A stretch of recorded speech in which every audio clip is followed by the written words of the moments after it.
steam curled through the stone-tiled bath, wrapping the room in a heavy, wet haze.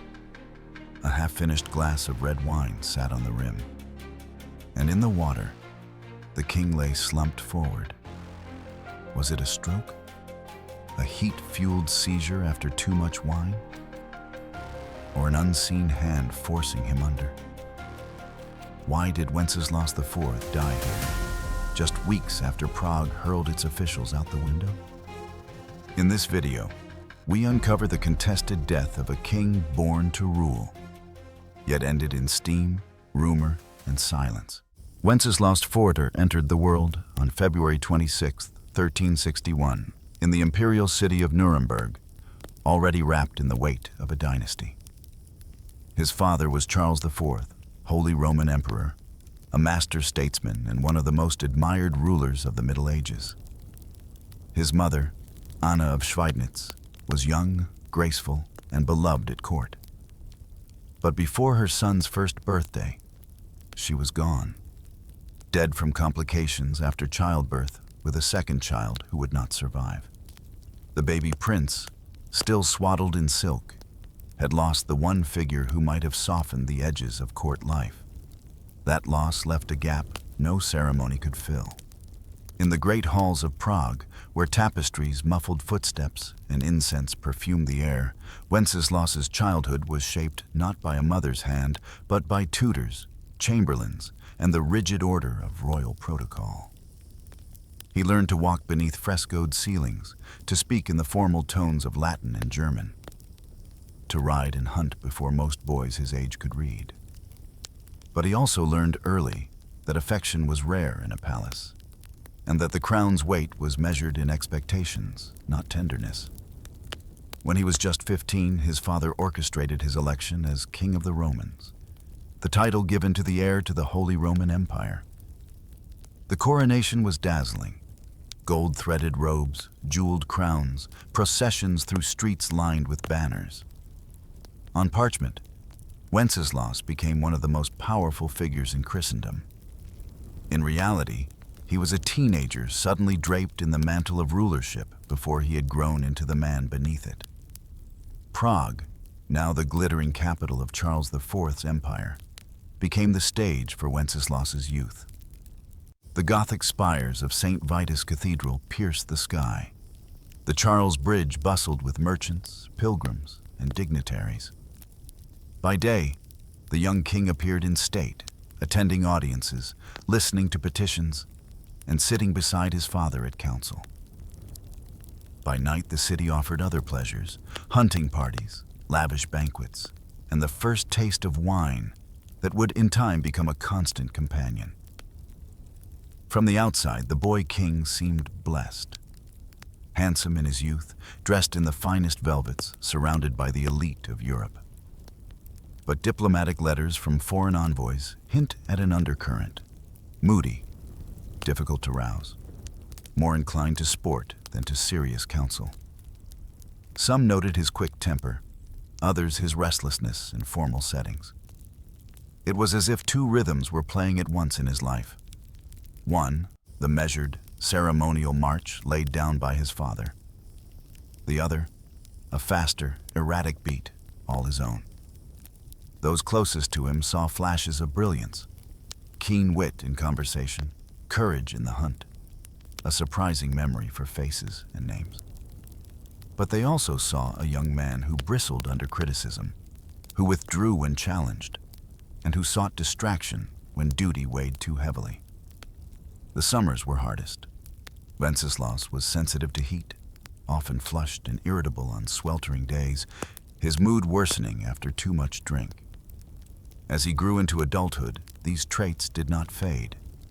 Instead, they became part of his reputation at court. Some nobles admired his charm and easy manner.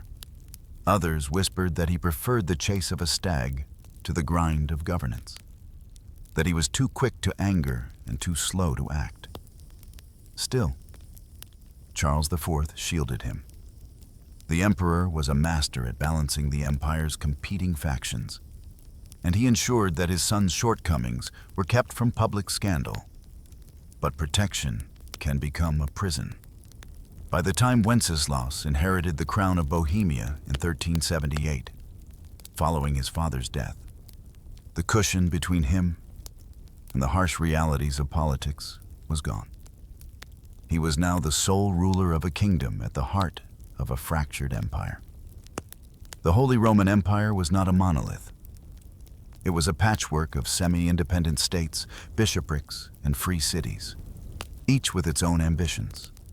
The king's power was always in negotiation, with the electors who had put him on the throne, with the nobility who could raise or withhold armies, with the church whose blessing underpinned his legitimacy. At 20, Wenceslaus stood at the center of this web. His crown was secure for the moment, but the strands that held it in place were delicate. And in the shadows, some were already testing their strength. Behind the pomp of his coronations and the glow of stained glass, there was a young man still adjusting to the loss of a father who had been both protector and guide. A man whose childhood had been gilded, but never truly free. And in that gap, between the boy he had been and the king he was expected to be, the first cracks in Wenceslaus's reign began to show. In another life, perhaps those cracks could have been mended. With patience, wise counsel, and the grounding influence of people who saw the man before the monarch. But in the courts of late medieval Europe, there was no time for personal repair. There was only the next audience, the next treaty, the next crisis. The boy who had once walked the halls of Prague Castle in silk slippers was now pacing those same halls in boots heavy with the dust of responsibility. And somewhere in the distance, the steady beat of trouble was growing louder. The crown that had glittered so brightly at Wenceslaus's coronation weighed heavier with each passing year. It was not just gold. It was the invisible burden of constant negotiation, suspicion, and the gnawing truth that his throne existed only as long as the electors willed it. The Holy Roman Empire in the late 14th century was less a unified realm than a league of competing powers. 7 prince-electors held the authority to choose and depose the King of the Romans. These men were not passive courtiers. They were seasoned political predators. Each had their own agenda, their own alliances, and their own price for loyalty. They had elevated Wenceslaus at 15 because it served their interests. And when those interests shifted, so too would their allegiance. When Charles IV died in 1378, the machinery that had sheltered Wenceslaus from the empire's rougher edges fell away. As King of Bohemia, he now had to navigate both the volatile politics of his kingdom and the wider imperial stage. Prague, though still magnificent, was no longer a fortress of stability. The church itself was in turmoil. The Western Schism had split Christendom into rival obediences, with 2, and eventually 3, men claiming to be the rightful pope. This was not a distant theological squabble. It cut to the core of politics. Bishops, princes, and kings were forced to choose sides, and every choice carried risks. A king's legitimacy rested in part on papal recognition. Choose the wrong claimant, and you might find your crown dismissed as heretical. Wenceslaus's nature did not lend itself to decisive action in such a climate. He could be charming and persuasive when the mood struck, but he disliked prolonged council sessions, often leaving matters unresolved. He preferred the hunt to the chancery, the company of friends to the endless demands of diplomacy. And yet, this was not simple laziness. Those close to him described a man who could be deeply engaged one moment and utterly withdrawn the next, as if an internal tide was pulling him away from the shore of responsibility. He could erupt in sudden anger at a servant for a perceived slight, at a counselor for offering unwelcome advice, and then, just as quickly, offer an apology or a laugh to smooth the moment over. Such volatility made him unpredictable in council and unreliable to the electors. They began to see not just a young king finding his way, but a ruler whose temperament might threaten the delicate balance of the empire. In Bohemia, tensions grew between the crown and the powerful nobility. The barons and magnates, emboldened by Wenceslaus's hesitations, pushed for greater autonomy. They resisted his attempts to centralize authority and bristled at his occasional crackdowns, which often came without warning and without consistency. The churchmen of Prague too, had their grievances. One infamous clash involved the Archbishop of Prague and a priest named John of Nepomuk. The priest's death, by drowning in the Vltava River, would, in later centuries, be wrapped in hagiography and transformed into a saint's martyrdom. But contemporary accounts suggest a more tangled story, one that left a stain on Wenceslaus's reputation. By the early 1390s, the strain between the king and his nobles had reached a breaking point. In 1394, a coalition of Bohemian magnates captured Wenceslaus and held him prisoner for several months. The humiliation was total. The king of Bohemia, the former king of the Romans, reduced to a bargaining chip in his own realm. Though he regained his freedom, the incident marked him in the eyes of the empire's elite.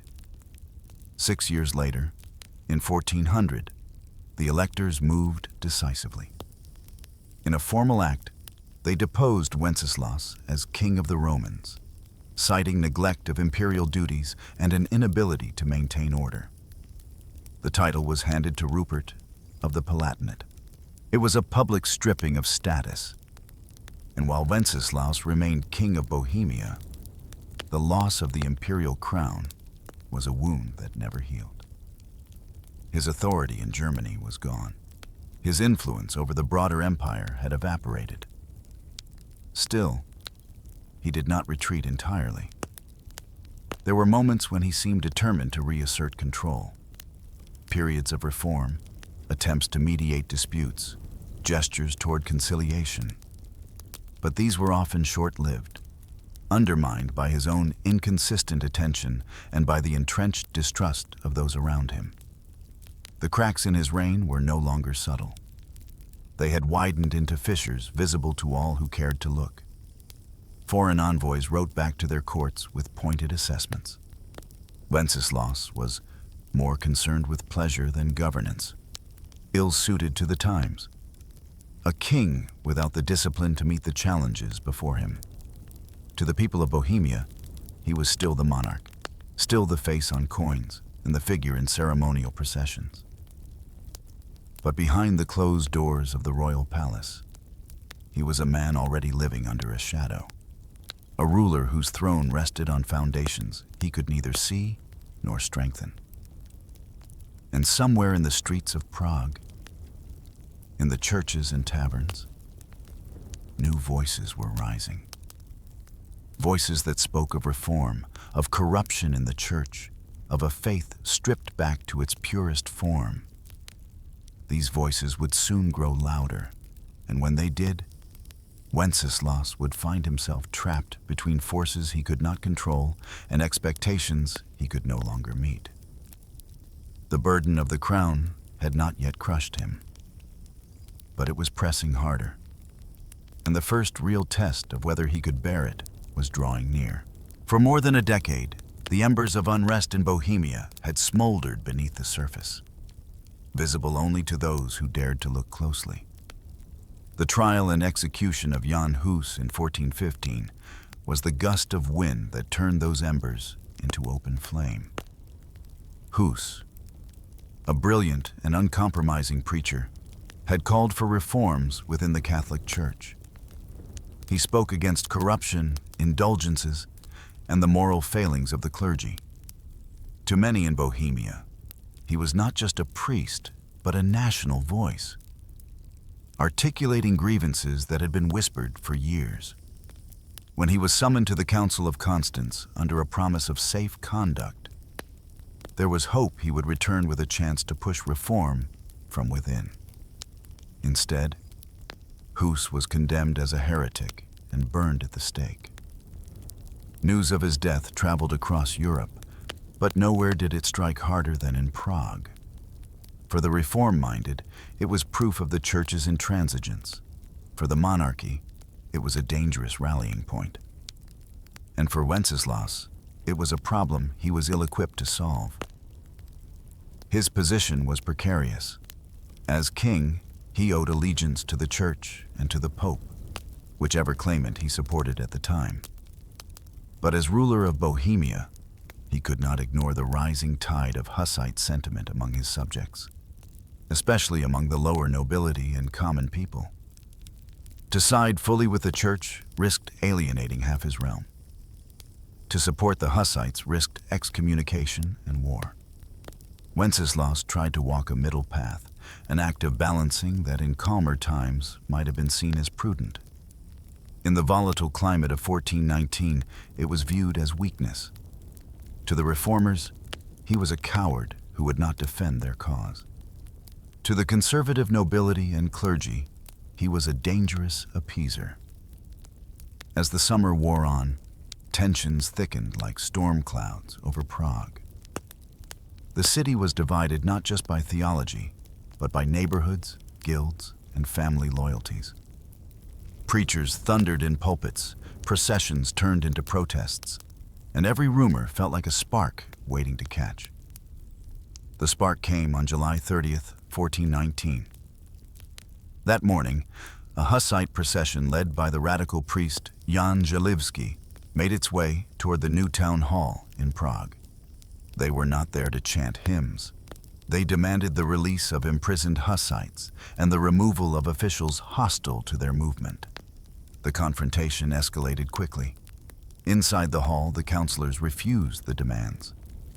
Outside, tempers flared. Stones flew. Then, in a scene as shocking as it was symbolic, the mob stormed the building and hurled several officials out of the windows to their deaths. A violent act that would be remembered as the first defenestration of Prague. By afternoon, the news had reached the royal court. Wenceslaus was at his summer residence when the messenger arrived. Accounts differ on exactly what happened next, but all agree the king's reaction was extreme. Some say he flew into a rage, shouting orders for punishment, railing against the city and the rebels. Others describe him as struck by a sudden wave of dread, collapsing into his chair as if the weight of the moment had physically crushed him. Perhaps it was both, anger and fear, twisting together in his chest like a rope pulled too tight. What is certain is that this was the breaking point. Wenceslaus had spent years trying to keep the lid on a boiling pot, and now the pot had tipped over. The defenestration was not just an isolated riot. It was the opening act of what would become the Hussite Wars, a series of religious and political conflicts that would engulf Bohemia for years to come. In that moment, Wenceslaus faced an impossible choice. To restore order, he would have to take decisive, forceful action, likely bloodshed, that would push him into the arms of the church's most hardline defenders. To avoid civil war, he would have to compromise with the Hussites, risking the wrath of the Pope and alienating the nobility.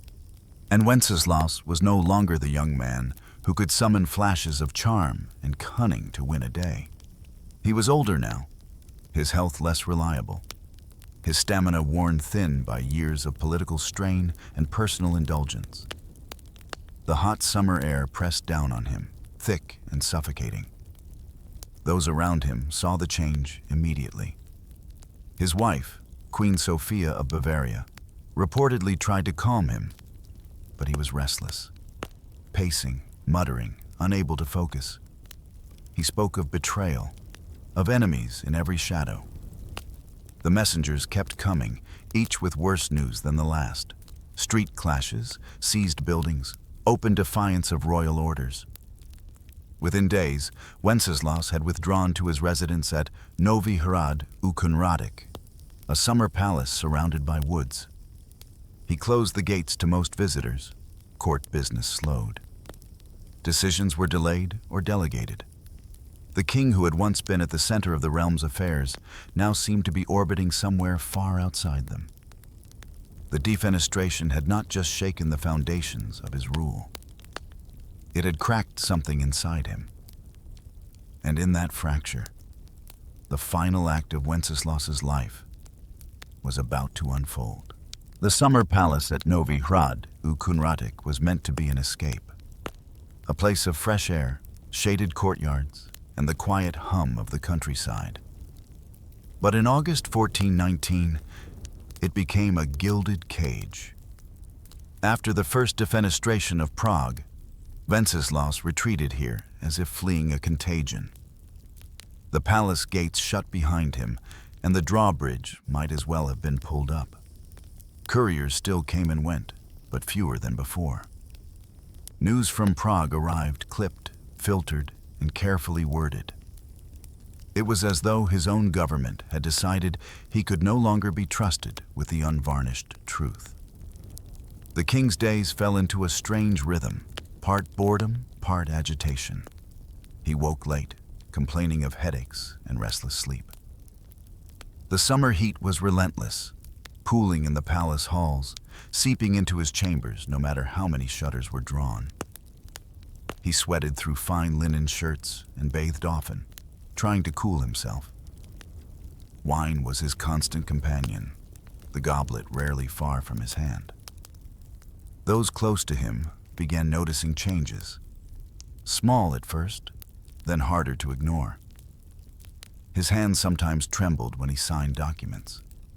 He grew irritable without warning, snapping at attendants over trivial mistakes.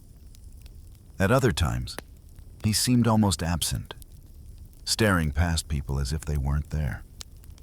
Queen Sophia did what she could. She sat with him during the long afternoons, reading aloud or coaxing him into conversation about anything other than politics. But even she could not reach him when the darker moods descended. Servants whispered that the king muttered to himself at night, pacing the corridors barefoot, the hem of his robe trailing behind him. The palace itself began to take on the atmosphere of a sick room. Guards at the gates stood stiff, uncertain whether they were protecting the king from the outside world or the world from the king. Ministers visited less frequently. Decisions were postponed or quietly handled without his input. For Wenceslaus, isolation was both a relief and a torment. The noise of court, the demands of politics, the competing pressures of church and reformers, all of that was muted here. But so too were the things that once gave him energy: the thrill of the hunt, the camaraderie of a banquet, the pulse of a city. He was alone with his thoughts, and they were not kind companions. The heat made everything worse. Even in the forested hills, the air felt heavy, unmoving. Some afternoons, the king would order the palace fountains to run just so he could sit near the spray. He would drink to take the edge off the heat, then drink more to quiet the anxiety that came with each new courier's arrival. Those couriers brought reports that made the walls of Novi Hrad feel even closer. Prague was restless. Hussite preachers drew crowds in the streets. The nobility whispered about the king's absence. Some claimed he was too ill to rule. Others hinted that he had lost his nerve entirely. Inside the palace, his behavior became erratic enough to alarm even the most loyal attendants. One day, he would issue sharp orders for the suppression of dissent. The next, he would tear them up, saying he had been too harsh. He might embrace a visitor warmly, only to curse them hours later for imagined betrayals. The physical symptoms were equally troubling. He complained of dizziness when rising too quickly, of his heart pounding after climbing stairs. His face sometimes flushed a deep red after wine, and more than once he nearly stumbled in the middle of a conversation. Physicians advised moderation, less wine, cooler baths. But the advice rarely stuck. To the outside world, Novi Hrad was a royal retreat. To those inside, it was becoming a pressure chamber. The air between the king and his advisors was thick with unspoken fears about his health, his judgment, and the growing storm beyond the palace walls. By mid-August, even the queen's patience was wearing thin. Sophia knew that the crisis in Prague could not be ignored forever. The kingdom needed its ruler to be present, decisive, and visible. Instead, she watched her husband retreat further into seclusion, his mood swinging like a pendulum between restless energy and exhausted detachment. He was a king in name, but here, cut off from the pulse of his capital, he seemed more like a man waiting for something inevitable to happen. Whether that inevitability would come from the streets of Prague, from within his own body, or from some unseen hand, no one could yet say.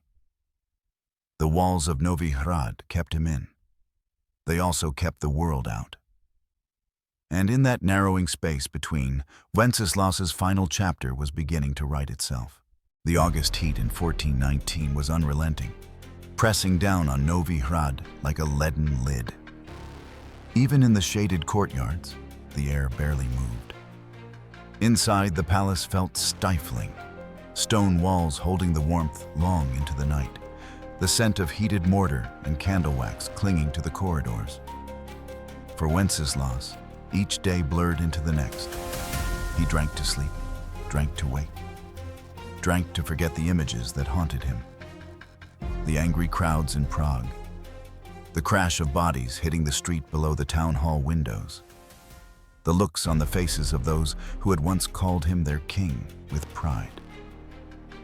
Wine dulled the sharp edges of those memories, but it also left him unsteady. Prone to sudden mood swings and flashes of temper, he spoke often of the hunt, those brisk autumn mornings on horseback, the sound of hounds baying in the forest. But those hunts were years behind him now. Sometimes he would gesture as if to call for his hunting dogs, then laugh softly when he remembered they were gone. The servants noted his health was faltering in ways they could no longer ignore. His skin, once ruddy from outdoor pursuits, now flushed unevenly, the color deepening after even a single goblet of wine. He complained of pounding headaches and bouts of dizziness. His hands trembled when lifting a cup. Some mornings, it took him several tries to stand from his chair without swaying. Queen Sophia watched these changes with growing alarm. She had stood by her husband through political upheaval and personal scandal. But the man before her now seemed caught in a slow, unstoppable decline. She urged moderation, less wine, more water, cooler rooms. But Wenceslaus was stubborn. "The wine steadies me," he told her once, though even he must have known it wasn't true. In the first weeks of August, he began bathing more frequently. The summer heat was suffocating, and the baths offered temporary relief. The attendants would fill the large stone tub with water cooled by stored ice or left to sit in the shade. Wenceslaus would sink in, shoulders relaxing, eyes closing as the steam mingled with the scents of herbs and oils. On the morning of August 16th, the palace was quiet. The king had slept poorly, waking several times in the night to pace. He ate little at breakfast, just a piece of bread and some watered wine, then announced he would take another bath. Sophia visited briefly, speaking softly to him, but left when he waved her away, claiming he needed time to clear his head. What happened next has been the subject of speculation for centuries. Some accounts say that as he sat in the bath, the heat and the wine conspired against him. His face flushed, his breathing became shallow, and then, without warning, he slumped forward, unconscious. Servants found him minutes later, his head partially submerged, water lapping against the stone as they pulled him out. Other reports suggest a more violent end. A sudden seizure, his limbs thrashing in the tub, before going still. A few whispers, passed carefully in enemy courts and among those who despised him, hinted at poison. A political assassination cloaked as natural death. But no definitive evidence was ever produced. A handful of chroniclers claimed he did not die in the bath at all. But in his bed later that day, the bath merely one episode in a day marked by decline. The truth is clouded by the same secrecy that had shrouded his final weeks. The only certainty is that by nightfall, on August 16, 1419, King Wenceslaus IV was dead. The official statement was sparse. There was no mention of a bath, no detail beyond the claim that he had succumbed to illness. It was a carefully worded message designed to avoid stirring more unrest in Prague, where Hussite anger still simmered and where his death could become a rallying cry for rebellion or for vengeance. Inside Novi Hrad, the atmosphere shifted instantly. Servants moved quietly, speaking in hushed tones. Guards changed their posts with unusual solemnity. Sophia, according to later accounts, remained composed, though her eyes betrayed the weight of what had happened. There would be no grand public funeral, no procession through the capital. The city was too unstable, the political climate too volatile. Instead, arrangements were made quickly, discreetly, and without spectacle. If Wenceslaus's life had been marked by flashes of pageantry and moments of political theater, his death was the opposite. A muted ending, sealed in steam and silence. And yet, the questions remained. Questions that would outlive the man himself. Was it truly illness, brought on by years of indulgence and the oppressive heat? Or had the currents of politics, already so deadly in Bohemia, finally reached him in his most private sanctuary? Those who had been in the palace that day would carry their own versions of the truth. But outside, the story would begin to twist, picking up new details with every retelling, until the king in the bath became less a man and more a mystery. In the days after Wenceslaus's death, Novi Hrad fell into a hush so deep it felt unnatural. Servants continued their duties, but their footsteps softened. Their conversations clipped short. Even the creak of the wooden staircases seemed subdued, as if the building itself had been ordered to stay quiet. From Prague, there was no public summons for mourning, no tolling bells to announce the passing of the King of Bohemia, no lines of black-clad citizens filing through the streets. The political climate was far too volatile for such displays. The city was still raw from the first defenestration. The Hussite movement was bracing for a royal crackdown. The last thing the crown wanted was to give the public a focal point, especially one surrounded by rumors. The official statement from the court was brief and bloodless. His Majesty, King Wenceslaus IV, has passed away after a sudden illness. We commend his soul to God. That was all. No elaboration, no mention of a bath, no hint of the controversies that had marked his reign. It was the kind of phrasing designed to end questions, not invite them. But questions came anyway. Abroad, foreign envoys sent hurried dispatches home. In Vienna, rumors of poisoning circulated almost immediately, whispered in noble halls that had long doubted Wenceslaus's competence. In the courts of his political enemies, the story was retold with embellishments. He had been drowned, strangled, dispatched quietly to make way for a stronger hand. Inside Bohemia, the whispers took a different shape. Some nobles claimed the king's fondness for wine had finally caught up to him in the heat of summer.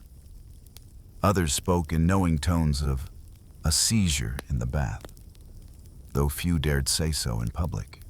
And among the Hussite sympathizers, there was little mourning. Some even saw his death as divine judgment for his failure to defend Jan Hus. The court's strategy became clear. Neither confirm nor deny.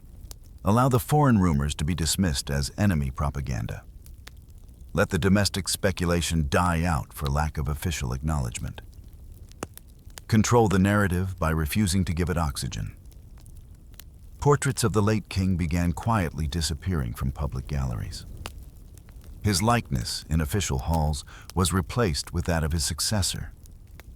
In the royal archives, some of his personal correspondence was sealed away, other pieces destroyed outright. His name faded from proclamations, his policies referenced only when necessary, and usually as cautionary examples. Queen Sophia's role in this was complicated. She ordered certain private possessions of her husband to be stored and protected, perhaps as personal mementos. But she did not fight the broader effort to step Wenceslaus back from the public eye. Stability was the greater priority now. The kingdom teetered on the edge of open religious war, and the memory of a volatile, often absent king did little to strengthen the crown. For the people of Prague, the absence of ceremony was striking. They had seen kings buried with pomp and spectacle, processions that wound through the city, banners at half-mast, choirs filling the cathedral with solemn chants. For Wenceslaus, there was none of that. His funeral rites were pared down to the essentials, held away from the crowds. His burial was quick and quiet, the kind of farewell that left little for the public to cling to. It was not erasure in the dramatic sense. No one declared his reign null, no one tried to pretend he had never lived. But the effect was subtler, and perhaps more effective. Within months, he was no longer a figure the people spoke of often. When they did, it was as a half-remembered monarch, a cautionary tale, or simply as the one before the war. And yet, the very act of minimizing his presence ensured that the rumors never fully died. Those inclined to conspiracy found the silence suspicious. They asked, if there was nothing to hide, why such haste? Why no grand farewell? Why strip the story of its details? The court did not answer. Silence was its shield. In time, the official histories of Bohemia would devote only a few lines to Wenceslaus's final months. His reign would be summarized as troubled, his death as unremarkable. The greater narrative would move on to the Hussite wars, to the seismic religious and political shifts that followed. And for most people, that was enough. But the truth, whatever it had been, was locked away with him on August 16, 1419. And the more the court worked to blur the details, the more the image of a king slumped in a bath, steam curling toward the ceiling, took root in the imagination. Not because it was confirmed, but because it was never denied. That, perhaps, was the quiet genius of the erasure. By refusing to fight the myth, they allowed it to become just that. A story people told in taverns and back rooms, divorced from politics, yet tinged with its consequences. The man faded, but the image lingered. In the end, the court didn't need to bury Wenceslaus twice. The silence did it for them. History rarely leaves a vacuum for long. Even as the court worked to fade Wenceslaus IV from the public mind, the story of his death and his troubled reign began to take on a life of its own. In Bohemia, the decades that followed were anything but quiet. The Hussite wars erupted within weeks of his passing, a brutal conflict that transformed the kingdom into a battleground of religion, politics, and national identity. Wagon forts rolled across fields, psalm-singing soldiers clashed with armored knights, and the streets of Prague echoed with battle cries rather than royal proclamations. In that storm, Wenceslaus became less a subject of political conversation and more a point of contrast. He was the absent king, the monarch who died just as the kingdom's great trial began. In chronicles written during and after the wars, his image swung between two extremes. Some painted him as weak and negligent, a ruler more concerned with wine and leisure than with the fate of his crown. Others softened the portrayal, casting him as a victim of impossible circumstances, a man ill-suited for an age of religious fire and iron. In foreign accounts, his death became a curiosity. German and Austrian writers sometimes reduced him to a cautionary anecdote: the king who drank too much and died in the bath. Italian envoys, fascinated by the political intrigue of the North, framed his end as a courtly mystery, a death that could have been accident, illness, or quiet execution. These versions often told more about the teller's biases than about the king himself. Over time, folklore took hold. In some tavern tales, Wenceslaus's ghost haunted the baths of Novi Hrad, warning drunkards of the dangers of excess. In others, he was imagined as a tragic figure who had foreseen the bloodshed to come and died of grief.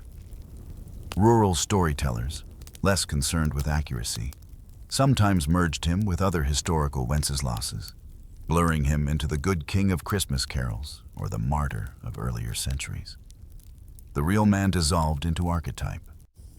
In the arts, he appeared sporadically but tellingly. Later medieval plays staged in Prague occasionally used a fallen king character whose indulgence and indecision mirrored Wenceslaus's public image. These dramas were rarely direct biographies, but audiences recognized the parallels. His death in the bath became a theatrical shorthand for vulnerability, royal power stripped bare in a private, defenseless moment. Renaissance humanists, writing centuries later, revisited his reign with more distance. Some blamed the electoral monarchy system of the Holy Roman Empire, suggesting that constant political bargaining eroded his authority. Others pointed to the Western Schism and the rise of reformist movements, arguing that any ruler would have been tested beyond endurance in such a fractured time. In these analyses, Wenceslaus was not uniquely flawed. He was a case study in systemic failure. By the 19th century, as national movements swept across Europe, Czech historians began re-evaluating the kings of Bohemia through a patriotic lens. Figures like Charles IV were celebrated as nation builders. Wenceslaus, by contrast, was often portrayed as a lost opportunity, a monarch who might have defended Czech autonomy against imperial and papal pressure, but who instead withdrew into personal pleasures. Romantic writers occasionally recast him more sympathetically, as a man overwhelmed by the tidal forces of history. But the harsher image persisted in popular memory. Even so, the circumstances of his death never entirely lost their dramatic pull. Painters in the Romantic and Symbolist movements sometimes depicted it with moody, ambiguous lighting. The faint glow of candles on wet stone, the shadow of a figure slumped in the bath, the hint of a hand withdrawing from the water. Whether these works aimed for historical truth or simply emotional impact, they reinforced the idea that Wenceslaus's end was more than just a medical event. It was a metaphor for the fragility of kingship. Modern historians tend to treat him with measured detachment. Archival records paint a picture of a ruler beset by chronic health problems, political isolation, and the personal habits that exacerbated both. His death in the bath is recognized as part fact, part legend, a story that reflects how people understood, or wanted to understand, the decline of a ruler. In scholarly works, he becomes a lens for examining late medieval kingship, the challenges of elective monarchy, and the intersection of personal incapacity with systemic instability. Yet outside the academy, the bath remains. Tour guides in Prague still mention it when speaking of the summer palace. Historical novels and documentaries linger on the steam, the wine, the unanswered question. The image endures because it is human, a powerful man in a moment of private weakness, surrounded by the same vulnerabilities, heat, illness, fear, that could fell any person. And perhaps that is why his cultural legacy has never been fully erased, despite the court's best efforts in 1419. Wenceslaus IV may not have monuments in his honor, nor songs sung in his name, but he has something more elusive. He has become a symbol, not of victory or reform, but of the truth that power cannot insulate against mortality, and that even kings can slip away in the quietest of rooms. In that way, the steam rising from his final bath has never truly cleared. It drifts still, in history books, in plays, in whispered stories, reminding us that some deaths linger not because of how they happened, but because of what they reveal. Centuries after Wenceslaus IV's body was lowered into the earth, historians and medical scholars still circle the same question: what really happened in that bath? The chronicles of the time offer little clarity. Contemporary sources disagree on whether he died in the bath at all, and most are colored by political or religious bias. Some Catholic chroniclers preferred to describe a natural passing, avoiding any hint of scandal. Reformist accounts, on the other hand, lean toward drama, suggesting sudden violence, a seizure, or even foul play. That divergence leaves modern researchers with the difficult task of sifting through fragments for kernels of truth. The most common medical hypothesis is apoplexy, what we now call a stroke. This was a familiar and feared cause of sudden death in the medieval world, often linked in people's minds to heat, stress, and excess. The August heat in Bohemia, coupled with Wenceslaus's reported drinking, may have raised his blood pressure dangerously high. If he was bathing to cool down after drinking heavily, the sudden shift in body temperature could have triggered a collapse. Another plausible explanation is a seizure, potentially related to alcohol withdrawal or intoxication, compounded by existing neurological issues. Several accounts throughout his life describe symptoms, sudden rages, tremors, fainting spells, that might align with epilepsy or another chronic condition. If such an episode struck while he was in the bath, drowning would have been a real risk.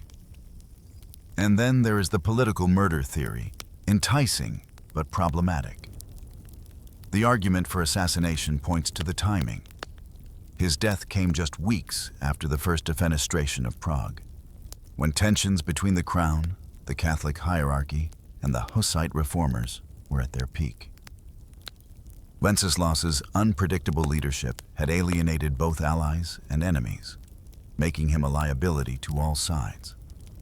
Quietly removing him could have allowed for a more decisive successor to take control in a moment of crisis. Yet, despite the intrigue, this theory lacks concrete evidence. No credible eyewitness described signs of poisoning, strangulation, or violent struggle. Medieval courts certainly committed discreet assassinations, but they also understood the propaganda value of a sudden illness. Without material proof, no surviving body to examine, no toxicological records, the murder claim remains more political speculation than historical fact. Modern medical historians have also suggested that Wenceslaus may have suffered from chronic cardiovascular disease, obesity, high alcohol intake, stress, and a sedentary lifestyle. Traits hinted at in court records would have compounded the risk. Add in the oppressive heat of August 1419, and the picture that emerges is one of a man already in physical decline, tipped over the edge by environmental and lifestyle factors. But medicine alone doesn't tell the whole story. The context of his death is equally important. Wenceslaus ruled in an age when the personal health of a monarch was a matter of state security. Admitting that the king had grown too ill or unstable to govern could embolden rivals, encourage rebellion, or invite foreign interference. In such a climate, details were often withheld or altered to serve political ends. Whether or not there was a cover-up of cause, there was certainly a cover-up of circumstance. The court's decision to release only the vaguest statement and to avoid public mourning speaks volumes. By keeping the circumstances opaque, they prevented any faction from using his death as a rallying point. The less the public knew, the fewer opportunities there were for the Hussites or foreign agitators to twist the narrative to their advantage. In a way, the exact medical cause becomes secondary to the broader truth. Wenceslaus's death was the product of a system that combined personal fragility with political fragility. His health had been compromised for years by his own habits, by the stresses of rule, and by the constant undercurrent of factional maneuvering. His court was not equipped, perhaps not even willing, to protect him from those pressures. That is where modern analysis takes a more critical turn. We can say that a stroke, a seizure, or a sudden heart event are likely culprits. But we must also acknowledge that the environment surrounding him, both physical and political, was toxic. Even if no hand pushed him under the water, the combination of chronic stress, alcohol, heat, and isolation created a death trap of its own. And so, historians tend to agree on one thing: the mystery will never be fully solved. Without forensic evidence, we cannot prove or disprove the competing theories. But the lesson, perhaps, lies not in the answer, but in the ambiguity itself. Wenceslaus's end reflects the nature of late medieval monarchy, where the private health of a ruler was public property, yet also a state secret, where the truth could be altered or withheld to protect the stability of the realm. In that way, the steam that filled his final moments still clouds the story, not because no one looked, but because no one was allowed to see clearly. If history demands a verdict, it should not be delivered from the victor's bench, but from the cold, reflective surface of a mirror. Wenceslaus IV was neither a monster nor a saint. He was a man with private wounds, placed in a machine of power that neither understood nor accommodated those wounds. His reign was shaped as much by the fractures of his century as by the fractures in his own character. The image of his death, slumped in a bath, whether by stroke, seizure, or more sinister cause, has endured because it is more than a historical curiosity. It is an unintentional metaphor. A man immersed in the warm water of privilege, unable or unwilling to climb out until that warmth turned to suffocating heat. We want to believe that crowns confuse morality to the heads that wear them, that the authority to rule brings with it the wisdom to wield it. But Wenceslaus forces us to confront the opposite possibility, that systems can trap as much as they can elevate, and that power without compassion is as deadly to its holder as it is to those they govern. The Bohemia of Wenceslaus's time was a fragile equilibrium. The Holy Roman Empire's elective monarchy meant the king's position was never truly secure. The Western Schism fractured the church's authority, and the Hussite movement exposed deep social and religious dissatisfaction. Into this unstable structure stepped a ruler who preferred the certainty of the hunt to the uncertainty of council chambers. His court life, marked by bursts of charm, sudden rage, and long stretches of disengagement, could not match the pace or demands of the crisis gathering outside the palace walls. When that crisis broke, the first defenestration of Prague, the machinery of the realm looked to the king for decisive action. Instead, it found a man physically and emotionally unprepared for the weight of what was unfolding. The king retreated to his summer palace. The court sealed the gates. The people in their anger filled the vacuum. In that silence, the fate of the crown passed, almost unnoticed, from his hands to the battlefield. His death did not change the trajectory of Bohemia. It accelerated it. Within weeks, the Hussite Wars ignited, tearing the kingdom apart for more than a decade. Looking back, historians see his passing not as a turning point, but as the removal of the last barrier, however thin, between political tension and open war. And yet, to focus solely on his political shortcomings is to miss the human tragedy. Wenceslaus was, by all accounts, a man of contradictions, quick to laugh, quicker to anger, generous to friends, merciless to perceived enemies, capable of sharp insight, yet prone to long stretches of neglect. He lived in a world that equated vulnerability with weakness, and so his struggles, whether with health, temperament, or pressure, were met not with help, but with isolation. That is perhaps the most damning truth his story offers. It was not simply that the king failed his kingdom, but that the kingdom failed its king. In a political culture obsessed with appearance, the signs of decline were papered over, not addressed. In a court more concerned with maintaining order than with protecting the person at its center, a man could slip away, quietly, invisibly, until he vanished altogether. The death in the bath is a historical mystery, but as a symbol, it is disarmingly clear. It reminds us that the temperature around a leader, political, social, and personal, can change gradually, imperceptibly, until it is too hot to survive. It warns that the same privileges that insulate rulers from ordinary discomfort can also insulate them from the truth they need to hear. And it shows that when a society cannot protect its own leader from drowning, whether in water, in illness, or in silence, it cannot protect itself from the consequences. In the end, the final judgment on Wenceslaus IV may be less about his decisions than about his context. He was a flawed man in a flawed system, undone not just by his own weaknesses, but by an age unwilling to confront them. His death, shrouded in steam and secrecy, is a fitting close to a reign that drifted between visibility and obscurity, power and impotence. So perhaps the verdict is this: Wenceslaus was not a king who fell from greatness, but a man who was never given the tools to reach it.